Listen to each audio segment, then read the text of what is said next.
نحمده ونصلي على رسوله الكريم اما بعد فاعوذ باللہ من الشیطان الرجیم بسم اللہ الرحمن الرحیم۔ السلام علیکم ورحمۃ اللہ وبرکاتہ۔ محترم ناظرین کرام و سامعین اعظام، آج کی اسی ویڈیو میں ہم ایک اہم مسئلے کے بارے میں جاننے کی کوشش کریں گے، جو کہ آج کل ہمارے اور آپ کے درمیان اس مسئلے کا بہت اہمیت پائی جاتی ہے، اور یقیناً وہ اہمیت کے حامل بھی ہے۔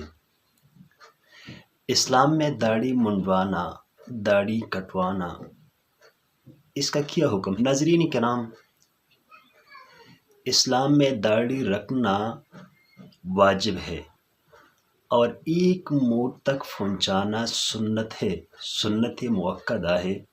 اس سے کم رکھنا سنت کے خلاف ہے، اور بالکل منڈوانا واجب ترک شمار کیا جائے گا۔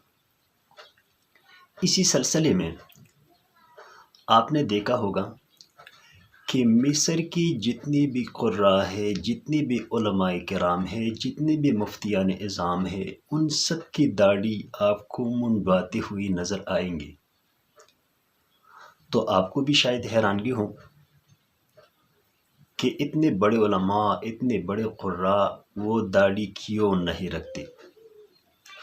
اس سلسلے میں حضرت پیر ذوالفقار احمد نقشبندی صاحب رحمہ اللہ تعالی وہ فرماتے ہیں کہ ایک عرصہ تقریباً 1 مہینہ میں نے قاری عبدالباسط کے ساتھ گزارا، جو کہ دنیائے قرأت کا بادشاہ تھا، اور اس کی قرأت آپ آج بھی سنیں تو آپ کے رونگٹے کھڑے ہو جائے گی۔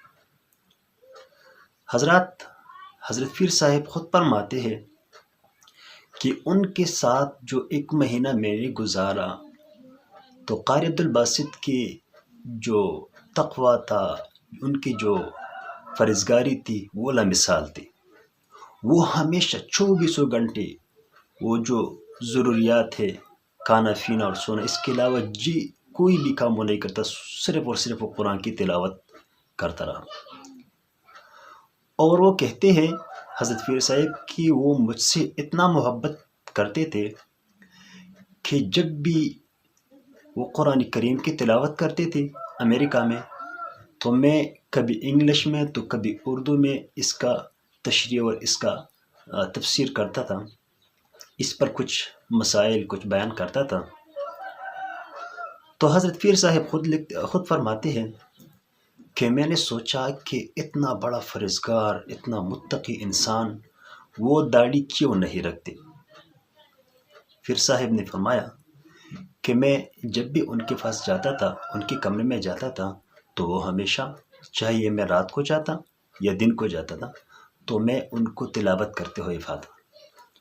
ان کے بیٹے نے کہا کہ جب بھی ان سے ہم کوئی ضروری بات پوچھنے آتے ہیں تو وہ تلاوت روک کے ہمیں جواب دیتے ہیں اور دوبارہ تلاوت میں شروع ہو جاتے ہیں۔ ان کے بھی کہتے تھے کہ قاری صاحب سے بات کرنے کا مزہ ہی نہیں ہے، کسی کو ٹائم نہیں دیتے بات کرنے کا۔ تو حضرت پیر صاحب خود فرماتے ہیں کہ ایک بار میں نے ان سے پوچھا کہ مصر کے علماء اور قراء کرام وہ داڑھی کیوں نہیں رکھتے، اور وہ یہ بھی فرماتے ہیں کہ میرے ساتھ اتنے محبت کرتے تھے کہ جب بھی جماعت کا ٹائم ہوتا تھا تو نماز کے لیے مجھے آگے کر دیتا، اور میرے بغیر وہ نماز ہی نہیں پڑھتا۔ وہ کہتا کہ این رجل صالح، کبھی بھی مجھے نام سے نہیں پکارا، ہمیشہ کہتا این رجل صالح، این رجل صالح، وہ نیک بندہ کہاں ہے؟ مطلب انہوں نے اس سے نام دیا تھا رجل صالح، نیک بندہ، اللہ کے نیک بندہ۔ تو حضرت پیر صاحب نے فرمایا کہ میں نے ان سے پوچھا کہ علماء کرام اور قراء کرام مصر وہ داڑھی کیوں نہیں رکھتے تھے؟ تو انہیں فرمایا کہ مصر والوں کو، مصر کے علماء کو ایک علم مغالطے کا شکار ہو گیا ہے، اور وہ یہ مصر کے علماء کرام کہتے ہیں کہ داڑھی منڈوانا یا داڑھی رکھنا صرف اسی لیے ہے کہ عورت اور مرد کے فرق آ جائے، کہ یہ عورت ہے اور یہ مرد ہے۔ اور اسی وجہ سے آپ بھی شاید کبھی آپ نے نہیں دیکھا ہوگا کہ مصر کی کسی قرآن نے بالکل موچی بھی منڈوائی ہو اور داڑھی بھی. اکثر وہ موچی اس لیے رکھتے تھے کہ عورت اور مرد کے فرق آ جائے. اور وہ یہ بھی کہتے تھے کہ موچی اس لیے رکھتے ہیں تاکہ عورت اور مرد کے فرق آ جائے. باقی موچوں سے عورت اور مرد کے فرق تو آ جاتے ہیں، لہٰذا داڑھی رکھنے کی کوئی ضرورت نہیں ہے.